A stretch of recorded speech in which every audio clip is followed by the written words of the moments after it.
Good morning everyone. Welcome to my channel. Welcome to Bong in Europe. Today is the day 2 of my Switzerland itinerary. বাইরে মারাত্মক ঠান্ডা। আমি একটুখানির জন্য নিচে গেছিলাম, তো শুভদীপ আর ছেলে নিচে চলে। তোমাদের সাথে একটা জিনিস শেয়ার করা হয়নি, এটা হচ্ছে একটা ট্রান্সপোর্ট কার্ড। আমাদের হোটেল থেকেই এটা আমাদেরকে প্রোভাইড করা হয়েছিল। তো দেখো এখানে লেখা আছে ইবিস বাজেট, মানে আমাদের হোটেলটা। আর এটা হচ্ছে 25 ডিসেম্বর থেকে 28 ডিসেম্বর অবধি এটার ভ্যালিডিটি। তো 3টে পাস আমাদের দেওয়া হয়েছিল, যে আমরা যেহেতু লসেনে উঠেছিলাম সুইজারল্যান্ডে, তো লসেন থেকে আমরা কি কি অ্যাভেল করতে পারবো, ট্রেন, বাস, মেট্রো, এই 3টেই আমরা অ্যাভেল করতে পারবো উইদাউট এনি এক্সট্রা চার্জেস। তো এটা ফ্রিতেই দিয়েছিল। এটা হচ্ছে একটা টেম্পোরারি কার্ড ফর ট্রান্সপোর্ট, তো সেটা তোমাদের সাথে শেয়ার করলাম। জ্যাকেট পরে আমি এবার নিচে যাচ্ছি, তো ব্রেকফাস্টটা করে আসি। হেভি ব্রেকফাস্ট করব। আর এখানে ব্রেকফাস্টটা কমপ্লিমেন্টারি না, মানে আমাদের পে করতে হয়েছে। যখন বুকিং করেছি তখনই পে করে দিয়েছি। তো চলো, খুব খারাপ অবস্থা আমার, মানে এত ঠান্ডা লেগেছে মানে বলার মতো না। তারপর তো এখানে মাইনাসের temperature, which is very painful. চলো ব্লগটার সাথে থাকো। ব্রেকফাস্টে কি কি আছে না আছে তোমাদের সবার সাথে শেয়ার করবো। এখানে সকাল 6টার থেকে ব্রেকফাস্ট সার্ভ করা হয় সকাল 10টা অবধি। তো আমি এখন লিফটে, চলো নিচে নামি, দেখি কি কি আছে। সেই তো এক গড়পড়টা ব্রেড হ্যাম এসব থাকবে, তাও দেখি। চলো তোমাদের সবার সাথে শেয়ার করবো। এরিয়াটা দেখো,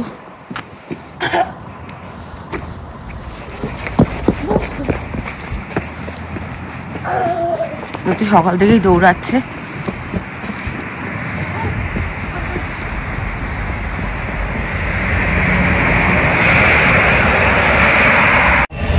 শুভদীপার ছেলে এখন ব্রেকফাস্ট খাচ্ছে, আমি এখন খাবো না বলে দিয়েছি।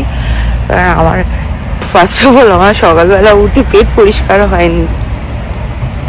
আর যা ঠান্ডা এখানে, মারাত্মক লেভেলের ঠান্ডা।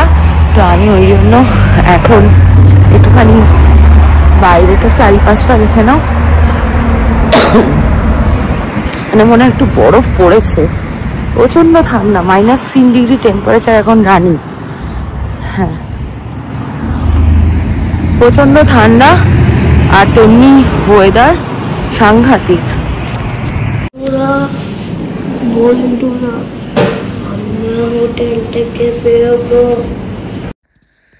এই দেখো, এখানে রয়েছে দার্জিলিং টি প্লাস বিভিন্ন ধরনের টি।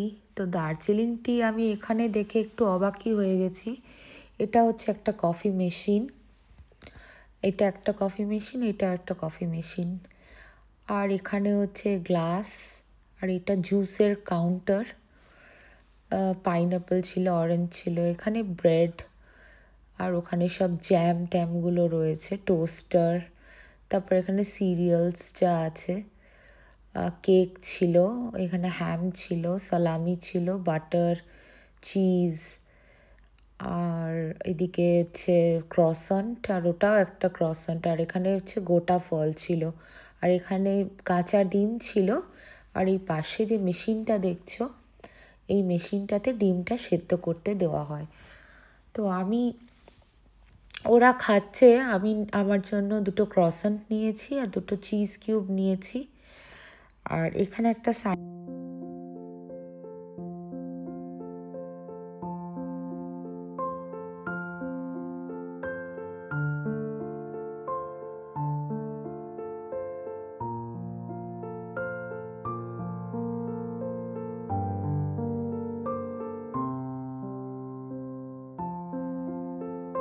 সকালবেলা ব্রেকফাস্ট হয়ে গেছে। তো এখন আমরা মোটামুটি আমি রেডি, জ্যাকেট নিয়ে নিয়েছি, তাও একটা কোট পরেছি। বাইরে এখন -4, প্রচন্ড ঠান্ডা, ফ্রিজিং টেম্পারেচার। গ্লাভস টাভস সব নিয়ে নিয়েছি। তো এখন আমরা যাচ্ছি হচ্ছে Shannon bridge, which is very much famous. যেটাকে আমরা মানে যেটাকে এখানকার জিপিএসেও রয়েছে দেখছি ডিডিএল যে ব্রিজ। চলো সেই এক্সপিরিয়েন্সটা তোমাদের সবার সাথে শেয়ার করব। আমাদের হোটেলটার থেকে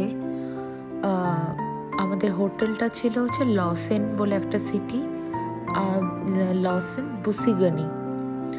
তো সেখান থেকে স্যানন ব্রিজের মানে ডিস্টেন্স হচ্ছে নিয়ার অ্যাবাউট এই 59 to 60 কিলোমিটার্স মতো। কিন্তু এটা হচ্ছে সবচেয়ে ডিফিকাল্ট হচ্ছে প্রত্যেকটা রাস্তা কিন্তু আমরা কিন্তু এখন টোটালি পাহাড়ের ওপর উঠছি। আর স্যানন ব্রিজটা কিন্তু একদম পাহাড়ের চূড়ায়। মানে যারা ড্রাইভিং স্কিল ড্রাইভার না হলে পাহাড়ে গাড়ি নিয়ে ওঠা it's not a matter of joke. চারপাশটা দেখো, বরফ আর বরফ চারিদিকটা। যত সামনে যাব তত মানে সত্যি যে সুইজারল্যান্ড মানে is famous for its scenic beauty.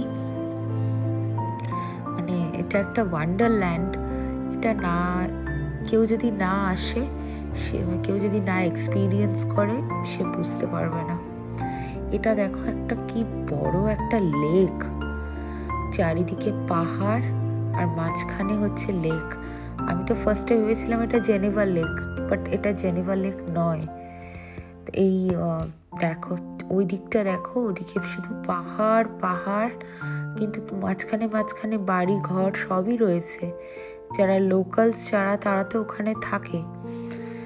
এখানে দেখো কত বাড়িঘর নিচে রয়েছে, সামনে লেক। এরম একটা জায়গায় যদি আমার একটা টাইমে মনে হচ্ছিল এরম একটা জায়গায় যদি আমার নিজের একটা বাড়ি থাকতো কত ভালোই তা হতো বলো। জানলাটা খুলতাম আর এরকম একটা সিনিক বিউটি আমার চোখের সামনে থাকতো। তো যাই হোক, এইবারের ক্রিসমাসটা সত্যিই আমার কাছে সার্থকতা পেয়েছে। তার কারণ হচ্ছে আমি বরাবর আমার ড্রিম ছিল যে সুইজারল্যান্ড জীবনে যদি একবার যদি সুযোগ পাই তাহলে সুইজারল্যান্ড আমি একবার ঘুরে যাব। তো আমার সেই স্বপ্নটা পূরণ হয়েছে। কাশ্মীর আমি গেছি, বাট কাশ্মীরকে বলা হয় মিনি সুইজারল্যান্ড। সত্যিই তাই, কারণ এখানে প্রত্যেকটা রাস্তায় প্রত্যেকটা কোনায় কোনায় বিউটি লুকিয়ে রয়েছে। মানে যেটা তুমি না দেখলে তুমি বুঝতে পারবে না। আমি জানি না আমি ভিডিওতে কতটা তোমাদেরকে দেখাতে পেরেছি বা কতটা বোঝাতে পেরেছি যে এটা কতটা সুন্দর একটা জায়গা। যেমন সামারে এটার একটা অন্য ধরনের বিউটি দেখা যায় সামারে, কিন্তু উইন্টারটা কিন্তু কিছু কম যায় না।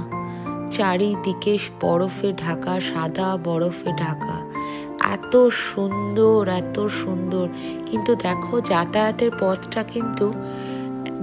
পথে কিন্তু এক ফোঁটাও বরফ তোমরা দেখতে পাবে না, কারণ রাস্তাটা সব সময় অনবরতভাবে ক্লিন করা হচ্ছে শুধুমাত্র ট্যুরিস্টদের জন্য। আর যেহেতু 25 ডিসেম্বর, সেই জন্য ট্যুরিস্ট প্রচুর ছিল, প্রচুর ট্যুরিস্ট। আর চারিপাশে কিন্তু প্রচুর হোটেলসও রয়েছে স্যাননের চারিপাশে। তো আমরা দেখো আস্তে আস্তে এগুলো এক একটা ছোট ছোট না, মানে কি বলবো, হাইওয়ে, মানে পাহাড়ের মধ্যে হাইওয়ে, তারপরে এরকম একটা ছোট্ট একটা লোক্যালিটি, আবার একটু এগোলে আবার একটা হাইওয়ে। এইভাবে উঠতে উঠতে আমরা পাহাড়ের একদম টপ মোস্টে উঠছি। দেখো আমি যতটা পেরেছি তোমাদের সবার সাথে শেয়ার করার চেষ্টা করেছি। ওইদিকে দেখো মেঘটা, ওটা কিন্তু মেঘ নেমে এসছে। মানে আমরা কতটা উঁচুতে রয়েছি সেটা আশা করি তোমরা আন্দাজ করতে পারছো। আর তোমাদের আমার সুইজারল্যান্ড ব্লগ কেমন লাগছে অবশ্যই জানিও। তোমাদের একটা কমেন্টের জন্য আমি অপেক্ষা করে থাকি। প্লিজ তোমরা ডেফিনেটলি আমাকে কমেন্ট বক্সে জানিও যে তোমাদের কেমন লাগছে।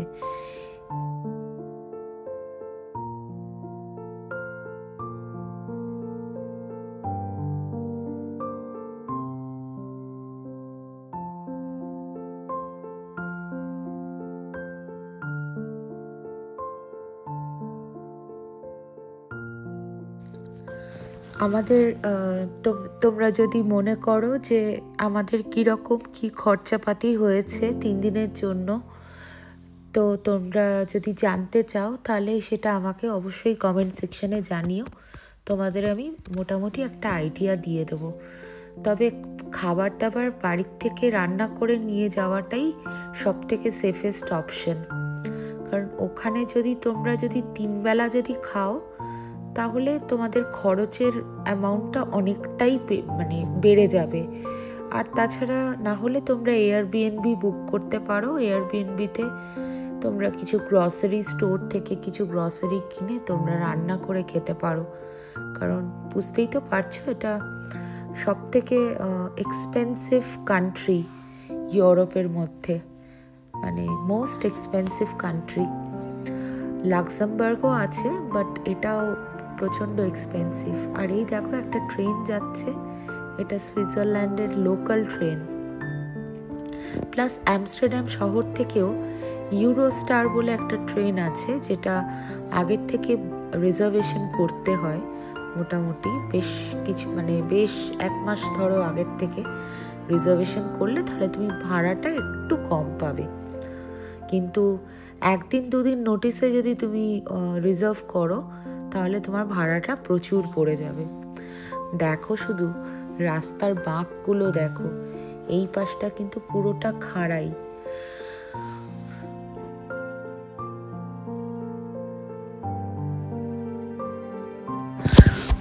সামনের ঝাউ গাছগুলোকে দেখে মনে হচ্ছে না ক্রিসমাস ট্রি? এক একটা ক্রিসমাস ট্রি দাঁড়িয়ে রয়েছে। শুধুমাত্র বেলস আর স্টারসটা লাগিয়ে দিলে আর কিছু টুনি লাইট লাগিয়ে দিলেই পুরোপুরি ক্রিসমাস ট্রি হয়ে যাবে। বাট মানে ভিজুয়াল দিক থেকে দেখতে গেলে এগুলোকে ক্রিসমাস ট্রি লাগছে। চলো আমরা এসে গেছি সানানের পার্কিং স্পটে। তো গাড়িটা আগে পার্ক করি। বাইরে তো মারাত্মক ঠান্ডা, মানে -9 না 10 ডিগ্রি টেম্পারেচার এখন চলছে। মুখ দিয়ে তো পুরো ধোঁয়া বেরোচ্ছে। 1 হাতে গ্লাভস পরেছি আর 1 হাতে গ্লাভস আমি খুলে রেখেছি, নাহলে আমি ভিডিও করতে পারছিলাম না। তো এই দেখো সানানের চারিদিকটা কি অপূর্ব, কি অপূর্ব। আর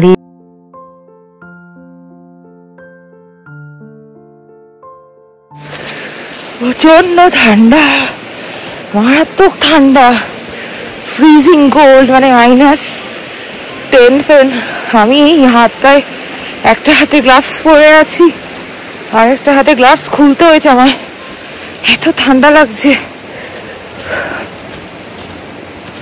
চলো আমরা মোটামুটি গাড়িটা তো পার্ক করে দিয়েছি, এখন যাচ্ছি হচ্ছে ডিডিএলস এর স্পটটা। চলো ব্রিজটা দেখো, ট্রেন যাচ্ছে আমার পেছন দিক দিয়ে, দেখো।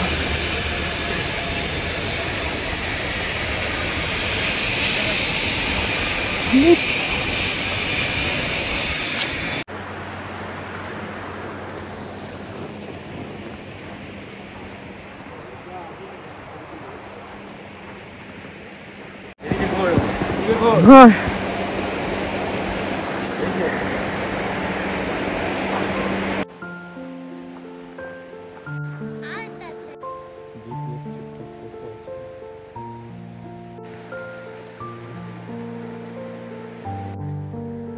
সামনে দেখো, এটা সানান রেলওয়ে স্টেশন। এই পাহাড়ের উপরেও কিন্তু ট্রেন যাতায়াত করে, মানে কি অপূর্ব চারিদিকটা একবার শুধু দেখো। এদিকে বাড়িও আছে, মানে কি সুন্দর, মানে যারা এখানে লোকালস, আমি তাই ভাবি কত সুন্দর জায়গায় তারা থাকে। আর এইটা হচ্ছে সেই আইকনিক ব্রিজ, যেটা হচ্ছে সানান ব্রিজ। তা আমার ছেলে আর আমার হাজবেন্ড ওরা তো ছবি তুলছিল, পিছনে তো বুঝতেই পারছো এসআর কে তোমরা দেখতেই পাচ্ছ। আমরা ডিডিএলস ব্রিজে গেছিলাম, প্রচন্ড ঠান্ডায় মানে বেশিক্ষণ দাঁড়াতে পারছি না, পুরো পা ফ্রিজ করে যাচ্ছে। নিচ টিচ তো সব বরফ। তো এখন আবার যাবো হোটেলের উদ্দেশ্যে। চলো ব্লগটার সাথে থাকো। এই সেই আইকনিক ব্রিজ, সানান ব্রিজ, যেখানে শাহরুখ খান আর কাজলের মুভি দিলওয়ালে দুলহানিয়া লে যায়েঙ্গে শ্যুট হয়েছিল। কি অপূর্ব দেখো চারিপাশটা। আমি আর ছেলে দাঁড়িয়ে আছি দুজনে। আমার তো বেশ ভালো লাগছিল, এত সুন্দর একটা, এই যে সেই বিখ্যাত মুভি। আর এখানে সবচেয়ে বড় কথা, ইয়াশ চোপড়ার ভীষণ নাম আছে। তো যাই হোক, আমরা ভালো করে স্যানানটা ঘুরলাম, ওটা দেখার মতো। আর প্রত্যেকটা মানে আনাচে কানাচে প্রত্যেকটা জায়গায় হচ্ছে সিনিক বিউটি লুকিয়ে রয়েছে। আমরা আর বেশিক্ষণ থাকতে পারিনি, তার কারণ এত ঠান্ডা, এত ঠান্ডা, আমার পা দুটো জমে যাচ্ছিল লিটারালি। তো আমরা গাড়িতে উঠে গেছি, এইবারে আমরা যাচ্ছি। এইটা দেখতে পাচ্ছ আর্লি বেক, এখানেও কিন্তু DDLJ শ্যুট হয়েছিল। তো এখন আমরা চলে যাচ্ছি হোটেলের উদ্দেশ্যে, কারণ আমাদের লাঞ্চ টাইমও হয়ে গেছিল আর খিদেও একটু একটু পাচ্ছিল। তো আজকের এই অবধি আমি শুধু স্যানানটাই ঘুরেছি। আর শুভদীপেরও, ওরও তো একটু টায়ার্ডনেস রয়েছে, হাত পায়ে ব্যথা হচ্ছে, এতটা লং জার্নি করে নেদারল্যান্ড থেকে আসা। আর চারপাশটা শুধু শুধু একটা জিনিসই সার্থক, ওর গাড়ি চালানোটা সার্থক হয়েছে এই চারিপাশের সৌন্দর্য দেখে। আমি সব ভুলে গেছি, মানে এটা একটা লাইফ টাইম আমার মানে ইনভেস্টমেন্ট, আর কিচ্ছু বলার নেই। জীবনে একবার তোমাদের সবাইকে বলি, টাকা পয়সা জমাও, যাই করো না কেন, অন্তত ট্রাভেলিংটা বন্ধ করো না, কারণ ট্রাভেলিং হচ্ছে the biggest investment in your life. মানে এর বাইরে আর কিছু হতে পারে না। মন ভালো থাকে, সব ভালো থাকে, সবারই ঘোরা উচিত। তো আর কি বলবো, এই হচ্ছে আমার সুইজারল্যান্ডের ডে 2। খুব এনজয় করছি। এবার আস্তে আস্তে আমরা, কারণ এখান থেকে হোটেলটা যেতে পাহাড় দিয়ে নামার একটা ব্যাপার তো আছে, তো আর রাস্তা ভীষণ স্কিড করছিল, তো শুভদীপের একটু চালাতেও অসুবিধা হচ্ছিল। বাট হোয়াট টু ডু, আমাদের তো পৌঁছাতেও হবে, গিয়ে আবার খাওয়া দাওয়া করার একটা ব্যাপার আছে। খাবার দাবার তো আমি অবশ্য নিয়েই এসেছিলাম, তো সেগুলোকে গরম করা মাইক্রোওভেনে করে টোরে, তারপরে খাওয়া দাওয়া, তারপরে আবার একটু রেস্ট নেওয়া, নিয়ে সন্ধ্যাবেলার দিকে আবার একটু লোকাল কিছু জায়গা মানে টুকটাক ঘুরবো।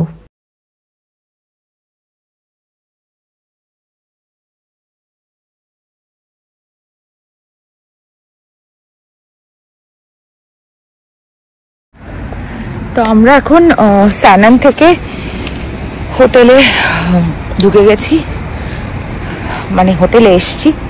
শুভদীপ খাবার গরম করছে, ওই পিৎজা কিনে আনলাম আমরা। এখানকার পিৎজা একটু ট্রাই করে দেখি।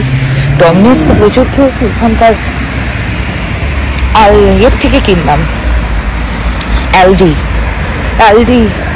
ইয়া রাইট, এলডির থেকে কিনলাম। দেখি এখানকার পিৎজা একবার ট্রাই করে। তো বাইরে চিলিং ওয়েদার, আমার হাত পুরো ফ্রিজ হয়ে যাচ্ছে। তোমরা দেখো হোটেলে বাইরেটায় আছি আমি, রিসেপশন লবিতে এখন বসেছি। মাইক্রোওভেনে আমার পিৎজাটা গরম হচ্ছে। এখানে তো কোনো কিছু মানে 1 মিনিটের মধ্যে ঠান্ডা হয়ে যাচ্ছে। বুঝতেই তো পারছো, নেগেটিভ টেম্পারেচার। আমার নিজেরই হাত ফাত পুরো একদম ফ্রিজ করে যাচ্ছে, এত ঠান্ডা। যাই হোক, গ্লাভস টাভসগুলো আমি সব গাড়িতেই রেখে এসেছি, কারণ আবার কালকে আমাদের একটা প্ল্যান আছে, জেনেভা লেক আর ইন্টারল্যাকেনে যাওয়ার। সো আজকের ব্লগটা এই অবধি রাখছি, আবার পার্ট 3 কালকে শুট করব। তোমরা সবাই ভালো থেকো, সুস্থ থেকো। আর আমার চ্যানেলটা ভালো লাগলে অবশ্যই একটা লাইক করে দিও, শেয়ার করে দিও, কমেন্ট করো অবশ্যই যে তোমাদের আমার ব্লগ কেমন লাগলো। আর সাবস্ক্রাইব করে দিও আমার ইউটিউব চ্যানেলটা বঙ্গিন ইউরো, আর আমার ফেসবুক পেজ মিষ্টি সিনহা, ওটাকে ফলো করে দিও। সবাই ভালো থেকো, সুস্থ থেকো। আজকের মতো টাটা।